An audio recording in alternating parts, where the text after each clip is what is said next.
यह कहानी राजू की है, जो एक छोटा लड़का है और अपने पिता के साथ नारियल पानी बेचने का काम करता है। यह कहानी हमें ईमानदारी, मेहनत और सपनों की ताकत के बारे में सिखाती है।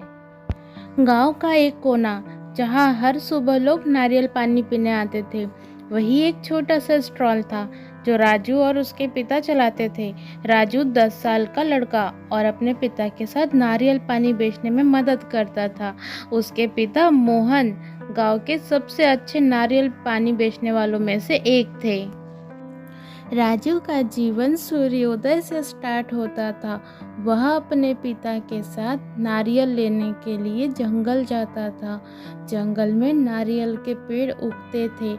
वह मोहन पेड़ों पर चढ़कर नारियल तोड़ता था। राजू नीचे खड़ा होकर नारियल इकट्ठा करता था।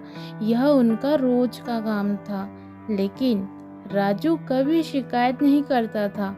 उसे अपने पिता के साथ काम करना अच्छा लगता था। राजू का एक सपना था। वह अपने गांव को एक बड़ा शहर बनाना चाहता था, जहां सबके पास काम हो और किसी को गरीबी का सामना न करना पड़े। उसने अपने दोस्तों से भी इस बारे में चर्चा की। सभी ने राजू का सपना सुना और उसके सपनों के साथ खड़े हो गए।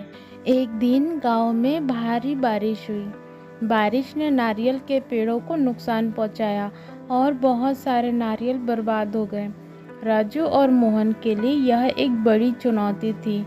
उसके पास बेचने के लिए नारियल कम हो गए थे, लेकिन मोहन ने हार नहीं मानी।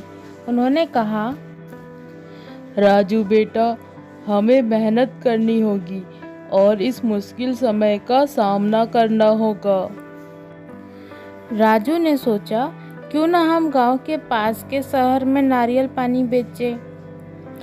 उसने अपने पिता को इस विचार के बारे में बताया। मोहन ने राजू के विचार को समर्थन दिया और वे शहर जाने का निर्णय लिया। राजू और मोहन उनके पास जितनी नारियलें बची थी, उन नारियलों को लेकर शहर की ओर चल दिए। शहर में पहुंचकर उन्होंने देखा कि वहां पहले से ही कई नारियल पानी वाले थे, लेकिन राजू ने हार नहीं मानी। उसने अपनी मेहनत और ईमानदारी से लोगों का दिल जीतना शुरू किया। शहर में राजू की मुलाकात कई नए लोगों से हुई। उसने नए दोस्त बनाए और उनसे बहुत कुछ सीखा। एक दिन एक बड़े होटल के मालिक ने राजू के नारियल पानी का स्वाद चखा और उसे अपने होटल में नारियल पानी बेचने का ऑफर दिया। यह राजू और मोहन के लिए एक बड़ा मौका था। राजू और मोहन ने होटल में नारियल पानी बेचना शुरू किया। उसकी मेहनत रंग लाई और उनकी आमदनी बढ़ने लगी। राजू ने अपने गांव को भी नहीं भुलाया। उसने गांव के विकास के लिए पैसे जमा करने शुरू कर दिए। कुछ समय बाद राजू और मोहन ने शहर से अपनी पहचान बना ली।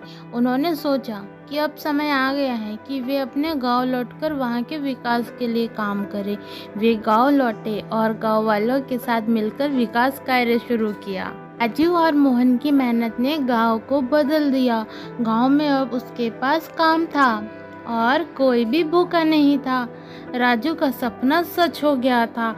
उसने अपने दोस्तों के साथ मिलकर गांव में एक बेहतर जगह बना दिया। राजू की कहानी हमें सिखाती है कि मेहनत, ईमानदारी और सपनों की ताकत से हम किसी भी मुश्किल का सामना कर सकते हैं और अपने सपनों को सच कर सकते हैं।